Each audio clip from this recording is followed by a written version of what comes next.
বিশ্বব্যাপী ১২ লাখ কুরআন বিতরণের উদ্যোগ নেওয়া হয়েছে। কুরআন বিতরণের বিষয়টি অনুমোদন দিয়েছেন সৌদি আরবের ক্রাউন প্রিন্স মোহাম্মদ বিন সালমান। ৭৯টি ভাষায় অনুবাদ করা এসব কুরআন বিশ্বের বিভিন্ন দেশের ইসলামিক ও সাংস্কৃতিক কেন্দ্রের পাশাপাশি সৌদির বিদেশি দূতাবাসগুলোতে পাঠানো হবে।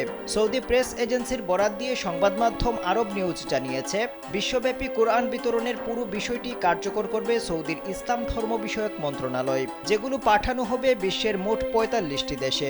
প্রশংসনীয় এই উদ্যোগের জন্য সৌদির ইসলাম ধর্ম বিষয়ক মন্ত্রী আব্দুল লতিফ আল আশেক প্রিন্স সালমানের প্রতি কৃতজ্ঞতা প্রকাশ করেছেন। তিনি বলেন, প্রিন্স সালমান বিশ্বের সব মুসলিমদের প্রতি দায়িত্ব পালন অব্যাহত রাখায় তার প্রতি কৃতজ্ঞতা প্রকাশ করছি।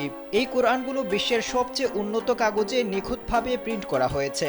বিশেষ করে রমজান মাসে এই কোরআন থেকে মুসল্লিরা উপকৃত হবেন।